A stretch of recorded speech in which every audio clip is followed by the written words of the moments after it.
Jelang laga perdana di putaran 3 antara Indonesia kontra Arab Saudi, berbagai media negara kawasan Asia memberikan prediksinya yang begitu mengejutkan banyak pihak. And I believe in perfect balance between players that are playing in Europe and players that are playing in Indonesia. Tergabung di grup neraka, ternyata Indonesia dianggap sebagai tim potensial yang sangat diwaspadai. Persiapan Timnas Indonesia Senior jelang laga lanjutan kualifikasi Piala Dunia Zona Asia. Tinggal tunggu waktu, Hairo Riedewal dan Ole Romeni hampir dipastikan segera bergabung Timnas Indonesia. Dulu Piala Dunia seperti halnya bermimpi bagi Indonesia, namun tidak untuk kali ini. Prioritas utama PSSI saat ini adalah target tiket menembus Piala Dunia 2026. Berikut berita selengkapnya yang sudah kami rangkum.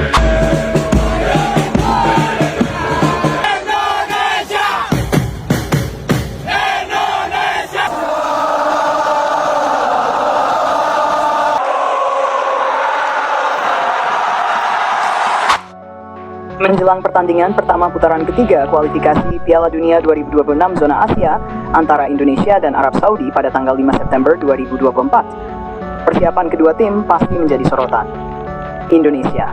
Indonesia berhasil lolos ke putaran ketiga setelah menunjukkan performa yang kuat di babak sebelumnya. Tim ini akan mengandalkan pemain-pemain muda berbakat yang telah menunjukkan potensi besar di tingkat klub dan internasional. Dukungan supporter di laga kandang juga menjadi faktor penting yang dapat meningkatkan moral tim. Arab Saudi dikenal sebagai salah satu tim kuat di Asia, dengan sejarah yang solid di kompetisi internasional. Mereka memiliki skuad yang diisi oleh pemain-pemain berpengalaman yang sebagian besar bermain di liga domestik maupun di klub-klub besar di luar negeri. Arab Saudi akan memanfaatkan pengalaman mereka di kualifikasi sebelumnya untuk meraih hasil positif. Pertandingan ini akan menjadi ujian penting bagi kedua tim. Bagi Indonesia, kemenangan akan sangat berarti karena akan memberikan dorongan moral dan menambah kepercayaan diri untuk menghadapi pertandingan-pertandingan berikutnya. Sedangkan bagi Arab Saudi, hasil positif di laga tandang akan memperkuat posisi mereka di grup. Pertandingan ini diharapkan berlangsung ketat mengingat kedua tim memiliki motivasi yang tinggi untuk melaju ke Piala Dunia 2026. Pertandingan antara Indonesia dan Arab Saudi di putaran ketiga kualifikasi Piala Dunia 2026 Zona Asia diprediksi akan menjadi tantangan pesanan besar bagi timnas Indonesia. Arab Saudi adalah salah satu tim terkuat di Asia dengan pengalaman bermain di Piala Dunia dan memiliki skuad yang solid. Faktor-faktor yang bisa mempengaruhi hasil pertandingan. 1. Kekuatan tim. Arab Saudi memiliki pemain berpengalaman yang bermain di liga-liga top Eropa dan di liga domestik yang kompetitif. Indonesia telah menunjukkan peningkatan performa, terutama setelah kemenangan bersejarah melawan Argentina. Kepercayaan diri dan semangat juang bisa menjadi modal penting.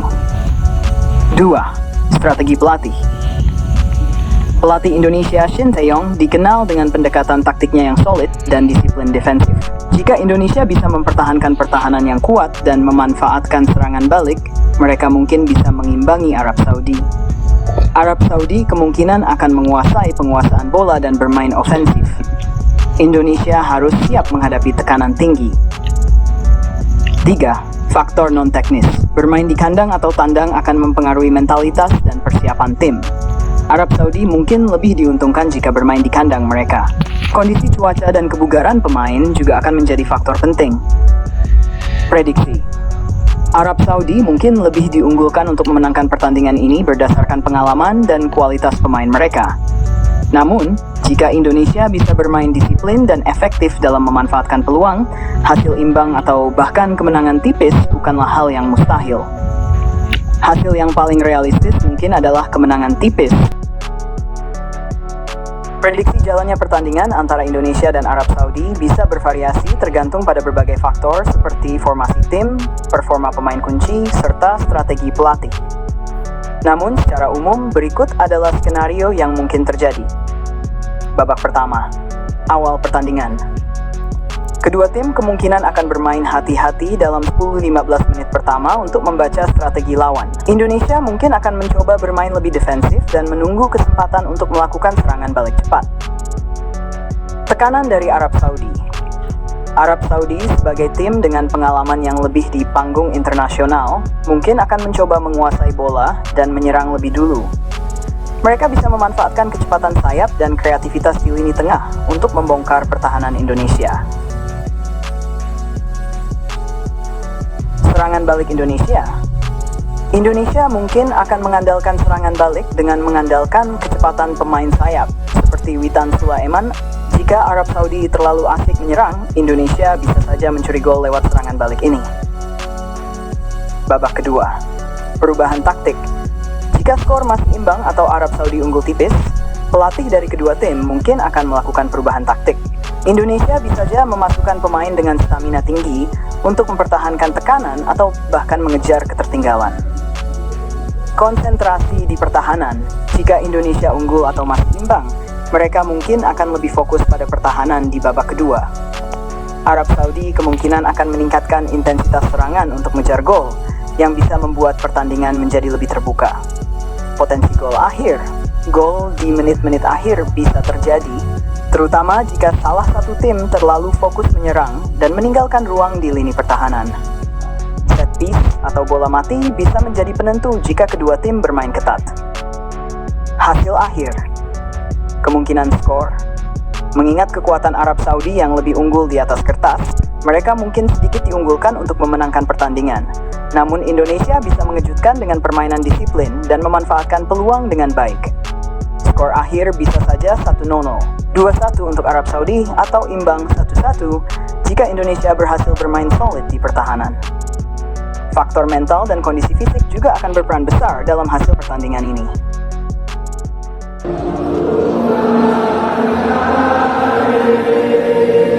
Jelang menghadapi putaran 3 kualifikasi Piala Dunia Zona Asia, pada tanggal 5 September, Indonesia akan langsung menghadapi tuan rumah Arab Saudi yang notabene salah satu raksasa Asia. Pertandingan tersebut akan berlangsung pada jam 12:30 dini hari waktu Indonesia Barat. Sejumlah negara kuat yang tergabung di grup C kualifikasi Piala Dunia 2026 Zona Asia, yakni Jepang, Australia, dan Bahrain. Setelah memberikan pernyataannya, para pelatih dan sejumlah pemain negara kuat penghuni grup C, ternyata mereka memiliki pandangan yang sama soal sepak bola Indonesia yang sudah jauh naik level. Ketiga negara raksasa Asia tersebut rupanya tak ingin tertipu dengan ranking timnas Indonesia yang begitu mendasar, dan ternyata, mereka sudah sangat mewaspadai kekuatan skuad Garuda yang sudah mulai diperhitungkan sebagai kekuatan baru di sepak bola Asia secara global. Seperti yang diketahui, Timnas Indonesia menjadi satu-satunya negara wakil dari Asia Tenggara yang mampu lolos putaran ketiga. Hal itu diraih setelah Timnas Indonesia finish sebagai runner-up di putaran kedua, dengan perolehan 10 poin dari 6 laga. Walaupun sejumlah negara kuat lain yang tergabung di grup C bersama Indonesia, mereka lebih diunggulkan daripada Indonesia, namun pada kenyataannya, mereka mulai siaga dan sangat mewaspadai potensi kekuatan tersembunyi skuad Garuda jelang berduel di putaran 3. Pasalnya, hanya 2 tim terbaik yang otomatis langsung lolos dari 6 negara pesaing lainnya, yang mana dengan adanya Indonesia di grup C, membuat persaingan semakin sulit diprediksi. Hampir setiap negara di grup C, berpotensi mampu saling mengalahkan satu sama lain. Now we go on, we don't stop. Let's go! Salah satunya Australia, negara dengan rekam sejarah yang sangat baik, mereka hampir selalu menjadi langganan peserta Piala Dunia, termasuk saat Australia mampu menembus 16 besar di Piala Dunia 2022 lalu. Pelatih Australia Graham Arnold mengungkapkan bahwa timnas Indonesia akan menjadi lawan yang cukup sulit bagi mereka jika berkaca dari Piala Asia 2023 lalu. Berikut ungkapan Graham Arnold, Indonesia telah berkembang ke level tinggi di Asia dalam beberapa tahun terakhir, dan kami akan menghadapi laga yang lebih sulit pada bulan September nanti. Saya sangat paham kekuatan timnas Indonesia yang begitu tampil Spartan dan penuh percaya diri. Gambaran itu saat kami bertemu mereka di Piala Asia, mereka bermain sangat baik, namun sayang, permainan baik mereka tidak diimbangi dengan efektivitasnya, dan kemungkinan, mereka akan semakin lebih baik di putaran 3 nanti. Tentu mereka sudah mengevaluasi kekurangan mereka sendiri, dan hal itu sudah kami waspadai. Mereka tampil berbahaya bagi para lawannya sebagai sebuah tim yang cukup kuat di Asia. Itulah ungkapan pelatih Australia, Graham Arnold. Hal serupa juga diungkapkan oleh penggawa timnas Jepang, yakni Takumi Minamino, Ia tanpa ragu dengan terang-terangan mengatakan pada media Jepang jika timnas Indonesia sebagai salah satu tim yang wajib diwaspadai, sebab kekuatan terbaik Indonesia sulit ditebak. Berikut ungkapan Minamino. Saya tegaskan pada semua rekan satu tim, bahwa Indonesia adalah tim yang tidak bisa dianggap remeh. Mereka memiliki potensi besar yang belum kita ketahui secara pasti, bisa dikatakan mereka salah satu ancaman yang tak terduga. Permainan mereka juga sangat baik di Piala Asia lalu, hanya saja mereka kurang beruntung. Sebagai negara besar, mereka juga memiliki pendukung yang sangat fanatik soal sepak bola. Mereka akan terus menjadi motivasi para pemainnya dimanapun laga itu digelar. Itulah ungkapan Minamino. Dari pengalaman pertemuan itulah, Takumi Minamino memberi peringatan pada seluruh rekannya, agar mewaspadai semua tim di grup C, yang mana semua tim berpotensi mampu saling mengalahkan satu sama lain. Terkhusus bagi timnas Indonesia, banyak negara yang tertipu oleh peringkat ranking Indonesia, yang tidak menggambarkan permainannya. Jangan sampai sedikit pun menganggap remeh kekuatan tersembunyi Indonesia. Terkhusus bagi rekan timnas Jepang, jangan sampai kalian menganggap remeh sebuah tim, yang mana sebetulnya Jepang sendiri kesulitan untuk mengalahkan tim tersebut. Itu akan menjadi bumerang bagi tim yang menganggap remeh. Itulah kesimpulan dari ungkapan Takumi Minamino. Ia juga mengatakan, kesan pertama yang saya peroleh saat menghadapi Indonesia adalah, mereka tim yang tak boleh diremehkan sedikit pun. Jangan pernah lengah sedetik pun saat menghadapi Indonesia. Di Piala Asia lalu, mereka hanya kurang beruntung. Namun sejatinya mereka tampil sangat baik dan tangguh. Apalagi kini mereka ketambahan sejumlah pemain berkualitas yang mana di Piala Asia lalu belum bergabung. Tentu kekuatan mereka sudah jauh berbeda di putaran 3 nantinya. Itulah kata penutup Takumi Minamino. Di saat yang hampir bersamaan, berita mengenai Hairori Edewal yang akan segera terbang ke Indonesia. Ada dua agenda penting yang bakal dijalani Hairo jika dia datang ke Indonesia. Urusan yang pertama, dia datang untuk memastikan diri serta mengurus proses naturalisasi, dan menyerahkan dokumen serta melengkapi administrasi untuk kemudian bertemu langsung dengan Ketua PSSI Erick Thohir. Keinginan Rie Edewal sendiri, dia ingin sesegera mungkin menyerahkan berkas proses naturalisasi, dan segera bertemu Erick Thohir. Itulah keinginan Hairo sendiri, segera ke Indonesia dan bertemu langsung Ketua Umum PSSI, yang mana hal itu sebagai jaminan awal syarat proses naturalisasi itu sendiri, datang sendiri dan bersalaman. Dengan begitu, maka proses langsung dikebut secepatnya, demi tujuan sesegera mungkin bergabung skuad Garuda. Lalu tujuan lain dari kedatangan Hairori Edewal ke Indonesia, dia juga ingin menyaksikan langsung pertandingan Indonesia di Gelora Bung Karno. Berita kepastian itu belum dikonfirmasi oleh pihak PSSI. Pasalnya, Erick Thohir selaku Ketua PSSI menyampaikan, jika pemain belum datang dan bersalaman PSSI masih belum akan mengumumkan berita tersebut. Di samping itu, diperkuat oleh pernyataan Arya Sinulinga, bahwa PSSI ingin bekerja dengan senyap. Langkah itu sedang berjalan, namun baru akan diberitakan jika sang pemain sudah datang dan bersalaman. Selain daripada itu, Federasi Sepak Bola Suriname sudah menyampaikan bahwa Hairo menolak tawaran bergabung timnas Suriname, dan dia lebih tertarik pada Indonesia. Dengan begitu, jika Hairo benar-benar sudah resmi menjalani proses naturalisasi, jika itu terwujud, maka Hairori Edewal dipastikan menjadi proyek persiapan kualifikasi Piala Dunia di babak ketiga nanti. Selain daripada Rie Edewal, bahkan Ole Romeni yang merupakan striker lincah masih dalam pendekatan. Bahkan Ole sendiri mengatakan sedang memikirkannya untuk segera memberi jawaban pada PSSI, yang mana tawaran itu sudah dilayangkan langsung. Tinggal menunggu keputusan dari sang pemain yang sudah menerima tawaran. Dan kabar baiknya, Romeni semakin kesini dia menunjukkan sikap ketertarikannya pada sepak bola Indonesia beserta suporternya yang begitu dahsyat. Selain itu, bahkan, Romeni sering menanyakan soal timnas Indonesia pada teman dekatnya yang juga sudah resmi menjadi bagian skuad Garuda, yakni Ragnar Oratmangun.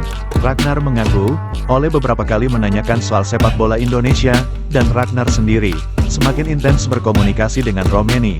Ragnar sendiri sangat yakin, jika Ole Romeni bisa bergabung timnas Indonesia, maka potensi timnas Indonesia sangat menjanjikan. Upaya Ragnar dengan cara terus meyakinkan apa yang menjadi keraguan oleh Romeni. Dia berjanji akan terus meyakinkan Romeni hingga dia memberi jawaban kepastiannya. Bisa dikatakan, tinggal sedikit lagi oleh Romeni kemungkinan besar semakin tertarik bergabung skuad Garuda, yang mana kemajuan sepak bola Indonesia sendiri sangat meningkat pesat. bahkan menjadi berita trending di berbagai media dunia.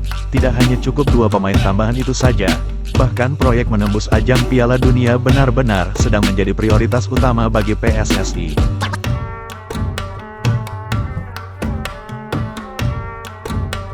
Dengan tujuan itu, maka dalam waktu dekat ini, seluruh pemain timnas Indonesia akan dipenuhi pemain berkualitas tinggi, mulai dari pemain inti dan pelapis akan memiliki kualitas yang sama baiknya.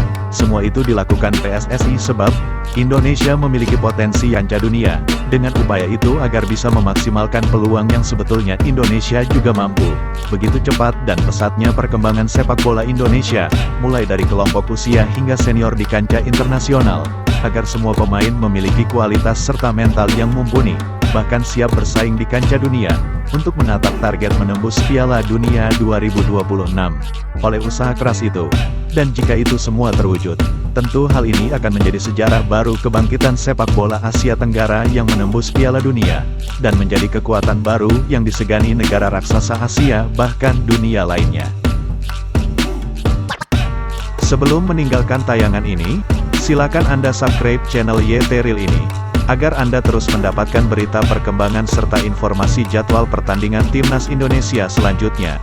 Sampai jumpa di tayangan berikutnya, by YT Real.